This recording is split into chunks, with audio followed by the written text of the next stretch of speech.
Pesugihan itu kayak apa? Pesugihan itu macam-macam. Carane macam-macam. Yang jelas pesugihan itu tujuannya jenenge sugih. Pesugihan dari kata-kata sugih. Sugih itu kan kaya. Nah, berarti cara lama sing digawe iku nggunakno perdukunan. Dadi wong nang dukun supaya dagangane laris, nah, pakai pesugihan atau pelarisan. Jadi ceke lek laris kan sugih. Nah, ngono. Atau pesugihan pakai tumbal.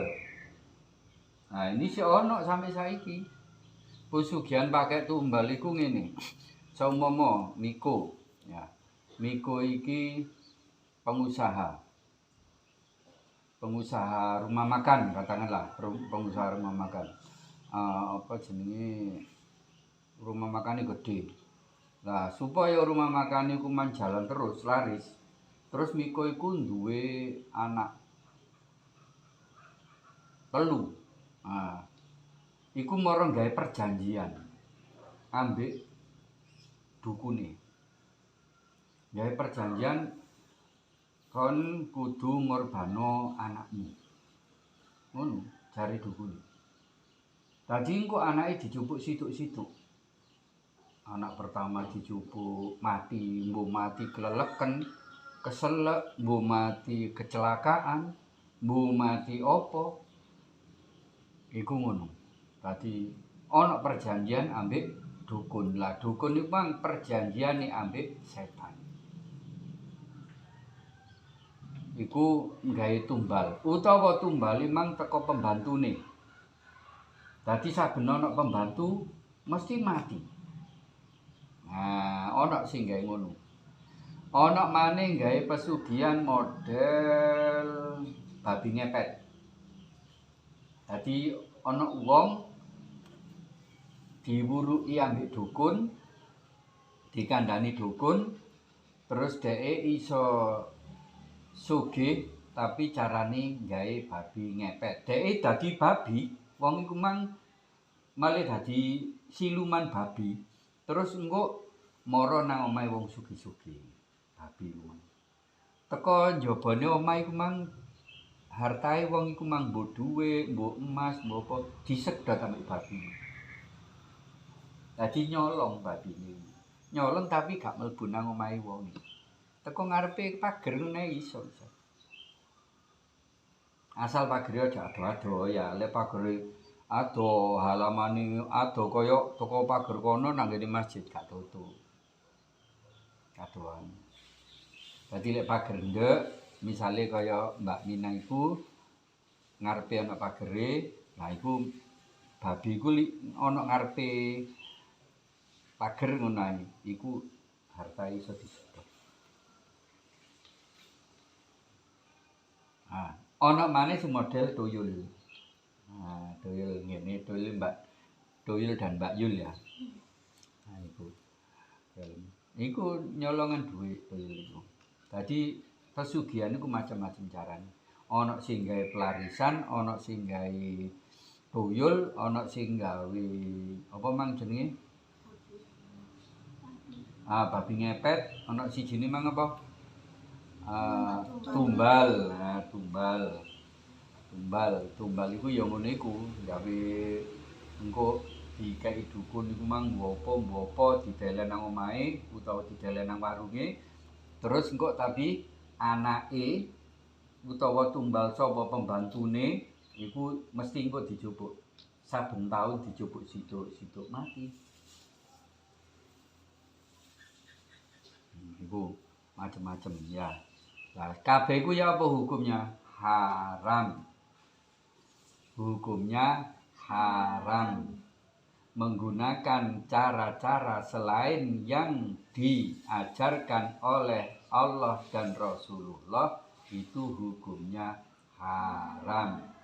Nah, saiki bagaimana cara untuk agar dagangane laris terus cepet naik pangkat, lek terus cepet naik apa iku di kantor, mungkin naik kedudukannya di kantor, teko karyawan biasa atau pegawai biasa ngoro supaya diangkat jadi kepala bagian atau jadi apa yang lebih atas, jadi pengawas atau jadi apa, lah iku menggunakan cara-cara Islam yang diajarkan oleh Kanjeng Nabi. Caranya bagaimana?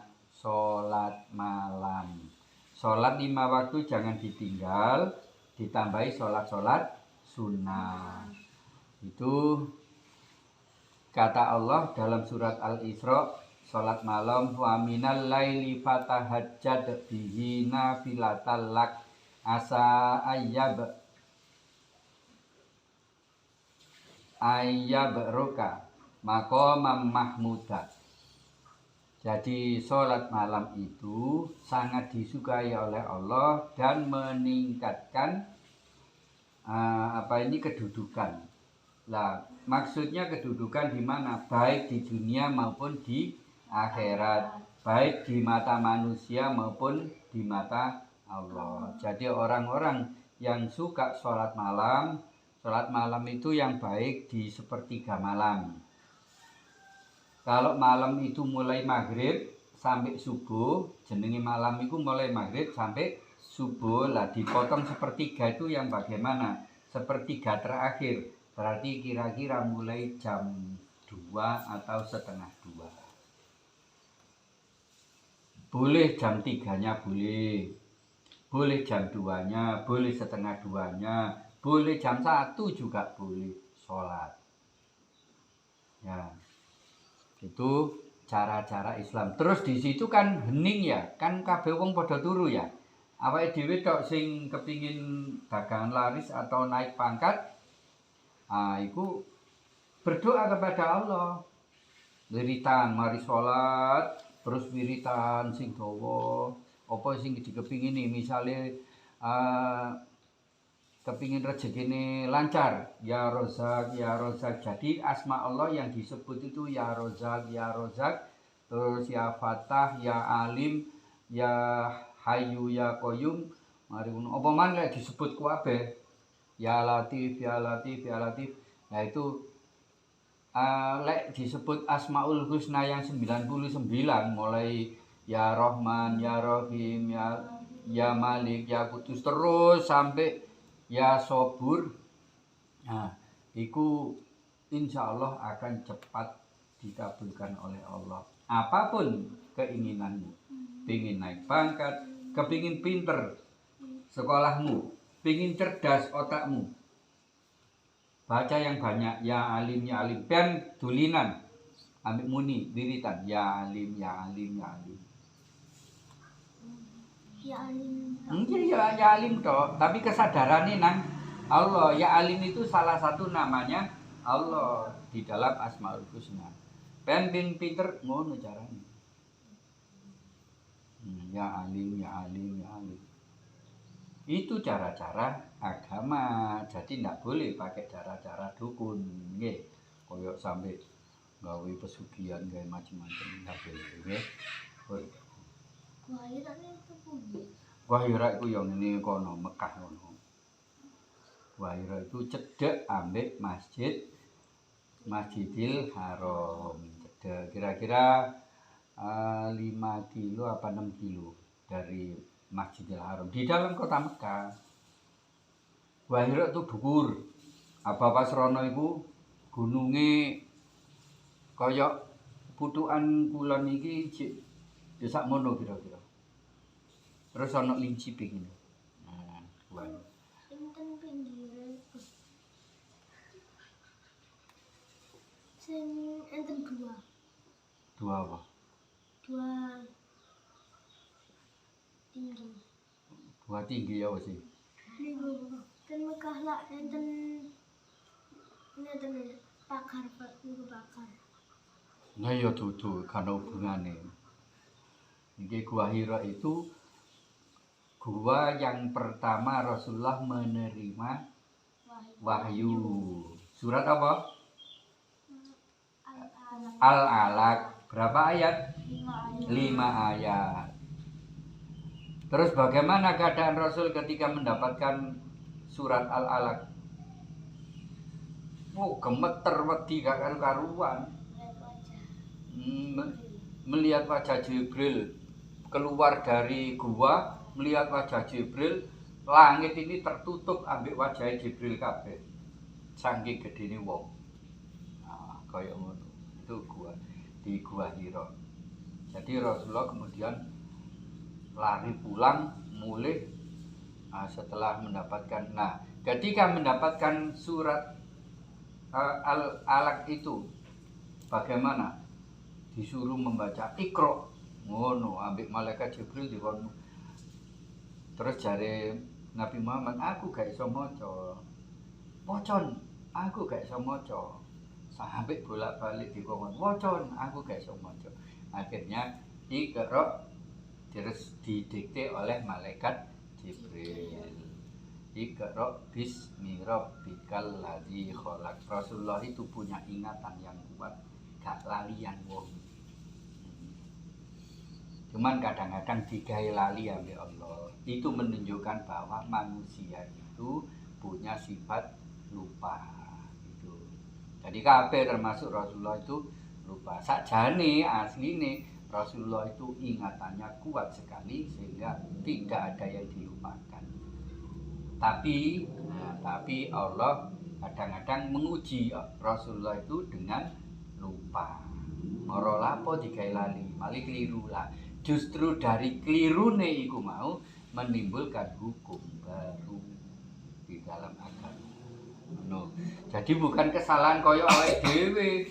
Rasulullah itu salahnya dibuat lupa oleh Allah untuk menimbulkan atau melahirkan atau memunculkan hukum baru gitu loh.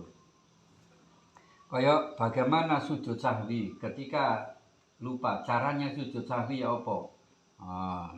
Itu kan karena lupa. Ada sholat yang terlupa kan ngono. Kemudian bagaimana caranya kalau lupa gak misalnya wayahe ngadeg kok lungguh utawa wayahe lungguh kok ngadeg. Nah, kadang-kadang imam apa dhewe kadang-kadang ngono. Ini dhisik-dhisik iku ngono. Saiki alhamdulillah wis gak keliruan. Dhisik-dhisik sering keliru. Nah, itu bagaimana? Akhirnya ada solusi dengan cara sujud sahwi. Lah itu Rasulullah yang apa tahu cerita itu ya, sholat zuhur 2 rakaat kemudian ditegur ambek ditakoni ambek Dzulyadain. Itu caranya. Jadi Allah itu ingin mengajari manusia melalui Rasulullah. Sehingga Rasulullah digawe lali. Sangkane wis 4 tibake jek loro.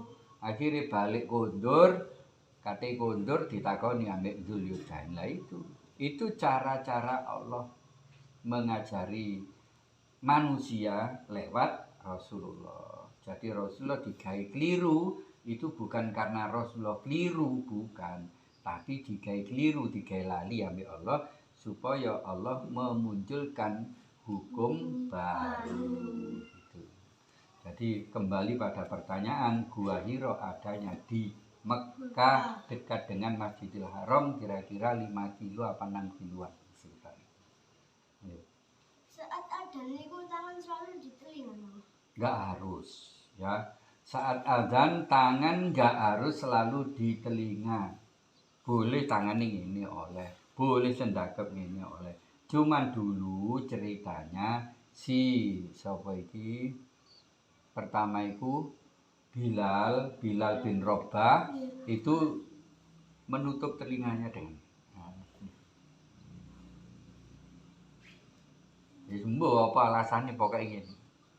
Di film ini ono ya. Gak ngerti alasannya apa. Dan itu tidak dimasalahkan oleh Rasulullah. Jadi Bilal pakai tangan gini. Itu ketepaan Allahu Akbar sampai asyhadu anna Muhammad Rasulullah kenceng ngadep ngulon ini. Lek Bilal biyen ngadep nang Ka'bah langsung karena memang sholatnya kan di depan Ka'bah. Oh, tapi waktu itu enggak. Waktu itu wis mulai turunnya hukum azan, perintah azan itu ada di Medina bukan di Mekah. Jadi ketika itu ada di Masjid Nabawi. Justru di Masjid Nabawi itu mulainya sholat berjamaah secara terbuka. Lah waktu di Mekah singit-singitan sholatnya. Gak wani ada nonok Mekah. Soalnya mungsune wong kafir. Allah akeh. Nah, terus jadi perintah adzan pertama itu adanya di Mekah. Rasulullah mimpi. Terus ada sahabat Bilal bin Rabah sendiri itu mimpi. Itu. Oh, ya Bilal bin Rabah itu mimpi. Terus Umar bin Khattab itu juga mimpi. Kemudian malaikat Jibril memberitahu kepada Rasulullah bahwa mimpi mereka itu benar.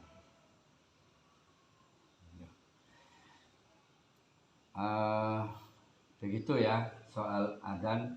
Jadi masalah tangan di ngene kena gak apa-apa.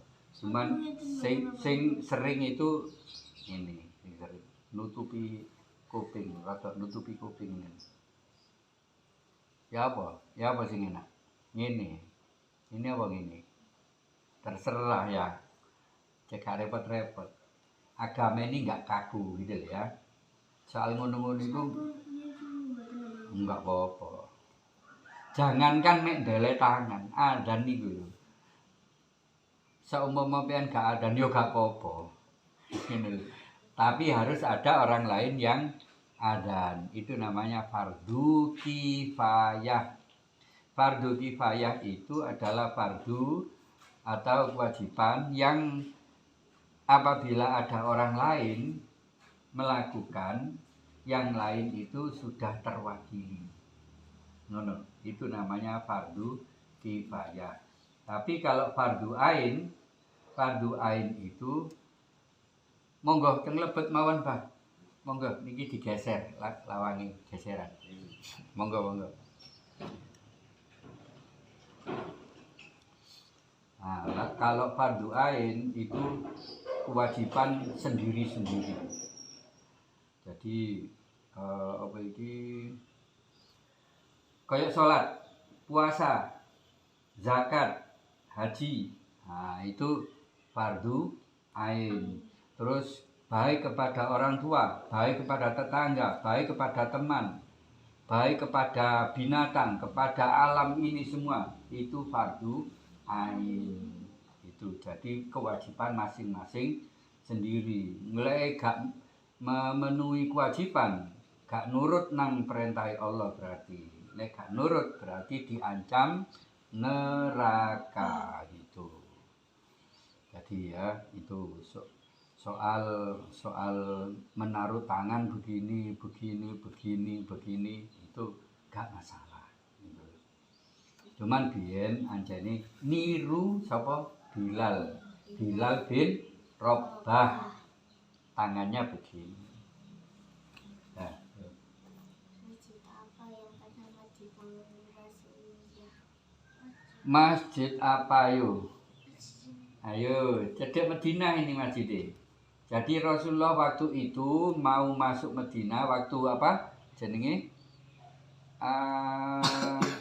hijrah. Rasulullah hijrah bersama Sayyidina Abu Bakar.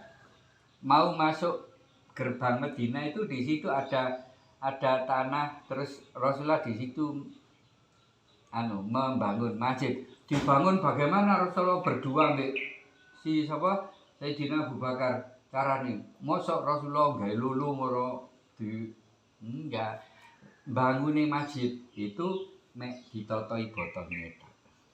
Gak ada dinding waktu itu, gak ada dinding. Karena Rasulullah baru berdua. Jadi sebelum masuk ke Madinah, kota Madinah, itu Rasulullah sudah membangun masjid. Tapi ya kuwi mang lho ditotoi watu ngene to. Nah, jenenge apa? Sampai saiki ana masjid iku. Jenenge apa? Kuba. Golek ana pertanyaan di sekolah ya. Masjid apa yang dibangun oleh Rasulullah? Itu Masjid Kuba. Masjidnya kecil, tapi saiki yo gede pisan. Nah, kemudian baru membangun masjid. Begitu Rasulullah setelah membangun Masjid Kuba, terus Rasulullah sholat di situ 2 rakaat bersama Abu Bakar, tapi sendiri-sendiri, nggak berjamaah sholat itu, sholat tahiyatul masjid. Jadi langsung masjidnya setelah dibangun dihormati oleh tahiyat itu penghormatan artinya. Jadi lek jenenge tahiyatul masjid namanya penghormatan kepada masjid gitu. Kan lek mlebu masjid kita disunahkan untuk sholat 2 rakaat. Itu namanya sholat tahiyatul masjid. Nah, Rasulullah setelah sholat tahiyatul masjid kemudian masuk ke dalam gerbang kota Madinah.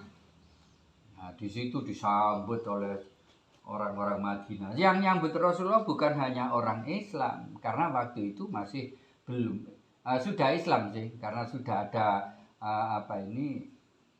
sudah ada sahabat yang diutus untuk berdakwah ke Madinah.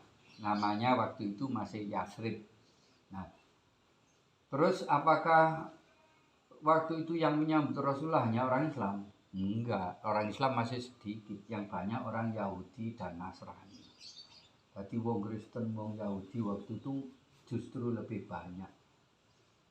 Rasulullah itu bertetangga dengan orang-orang Yahudi, orang Nasrani, orang Majusi di Madinah. Yang banyak malah orang-orang yang non-Islam. Nah, jadi disambut Rasulullah. Kenapa Rasulullah kok disambut oleh orang-orang non-Muslim? Karena Rasulullah terkenal dengan akhlaknya yang bagus. Apa akhlak bagus itu? Akhlak yang bagus itu adalah akhlak atau kelakuan. Akhlak itu kelakuan sing sudah mendarah daging. Akhlak itu kelakuan yang sudah mendarah daging. Duduk sing ngolah ngalih, duduk sing wis betul-betul kuat tertanam di dalam diri sendiri, itu namanya akhlak. Nah, akhlaknya Rasulullah itu yang bagus itu. Rasulullah itu wong pinter. Kok cara saiki ngono jenius. Makanya enggak lalian Rasulullah itu. Terus kemudian tabligh punya sifat 4 itu ya. Apa saja? Sidik, amanah, tabligh, fatona. Sidik, benar, jujur. Mulai si arek Rasulullah itu di Mekah, padahal yang mengakui Rasulullah itu wong Mekah, wong kafir, wong Quraisy, wong bangsa Quraisy ya di Mekah itu. Wong kafir waktu itu mengakui bahwa Muhammad itu orang yang jujur. Makanya disebut atau dijuluki sebagai Al-Amin. Orang yang bisa dipercaya. Al-Amin. Lho sik enom durung dadi nabi waktu itu. Iku wis punya gelar Al-Amin. Satu-satunya orang di Mekah punya gelar Al-Amin itu Nabi Muhammad. Wong jujur, sidik. Terus apa? Amanah. Amanah bisa dipercaya lagi. Sudah sidik, jujur, orangnya bisa dipercaya. Jadi wong iku lebih seneng titip masih wong Majusi, wong Nasrani, wong Yahudi iku seneng titip barang nang Nabi Muhammad. Kono biyen iku ana penitipan. Soale wong leki berdagang ke luar negeri koyo nang Syam. Itu berbulan-bulan. Jadi barang-barang berhargai itu dititipno nang wong sing bisa dipercaya. Lah Rasulullah itu satu-satunya orang yang paling jujur di Mekah. Itu belum jadi nabi loh ya. itu sudah punya sifat sidik dan amanah. Kemudian tabligh. Nah, tabligh ini setelah menjadi nabi. Tabligh ini apa? Tabligh itu menyampaikan. Kayak abang ini nyampaikan pelajaran nang TNKP. Itu menyampaikan dan jelas. Bicaranya Rasulullah itu fasih, jelas. Gak ndelek ini apa itu jenenge gak ngono. Rasulullah jelas lek ngomong. Langsung jelas. Wong ngrungokno iku langsung paham. Itu Rasulullah. Terus dan selalu menyampaikan kebenaran-kebenaran. Itu Rasulullah punya sifat tabligh. Kemudian fatona. Apa fatona? Fatona itu cerdas. Bukan pinter. Pinter itu karena belajar. Lek cerdas itu memang sudah dari sononya, dari Allah itu diparingi kecerdasan yang sangat lebih dari manusia yang paling cerdas.